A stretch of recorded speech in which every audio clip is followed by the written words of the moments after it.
रानी को रोते हुए देखकर उनकी जो दासी थी वह उनके पास आई और पूछने लगी, महारानी जी, घर में पुत्री हुई है, ये तो बड़े ही सौभाग्य की बात है, पर आप तो बैठी रो रही हैं, इसका क्या कारण है? क्या कोई अनहोनी हो गई? रानी बोली, हे दासी, वास्तव में जो नहीं होना चाहिए था वही तो हो गया। तब रानी ने दासी को पूरी बात बता दी कि हमारे महाराज ने इस कन्या को मारने का आदेश दिया है।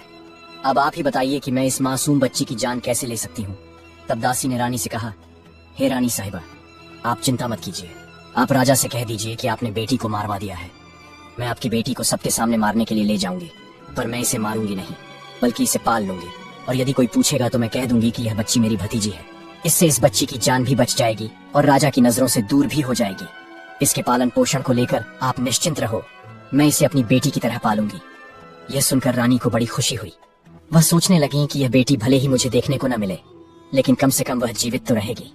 तब रानी ने बड़े उदास मन से कुछ धन आभूषण अपनी पुत्री के पालन पोषण के वास्ते उस दासी को दे दिए, और दासी से रानी ने कहा, हे दासी, मैं आपका यह एहसान जिंदगी भर कभी नहीं भूलूंगी।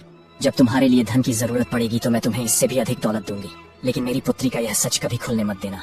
इतना समझाने के बाद रानी ने अपनी उस पुत्री को दासी के हवाले सौंप दिया, और धीरे धीरे पूरे राज्य में और महल में यह खबर फैला दी कि दासी ने वह बच्ची लेकर जाकर मार दिया और उसे जमीन में दफना दिया।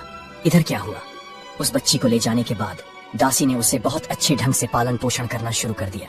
जब कुछ दिनों के बाद राजा कालभद्र अपने राजमहल में लौटकर आए तो राजा के लिए भी यही बात बताई गई कि आपके जाने के बाद रानी ने एक पुत्री को जन्म दिया था, और उस पुत्री को आपके आदेशानुसार मारकर जमीन में दफना दिया गया।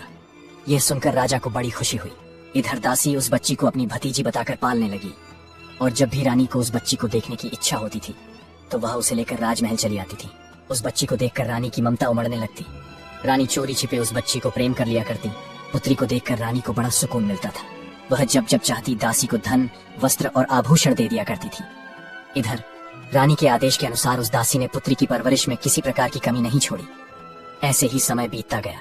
जो पुत्री रानी ने दासी के हवाले की थी वह धीरे धीरे बेटी बड़ी होने लगी और जवान हो गई। राजमहल में उसका पालन पोषण नहीं हुआ। वह एक गरीब दासी के घर में पली बड़ी थी, पर फिर भी वह एक सुंदर राजकुमारी जैसी दिखती थी।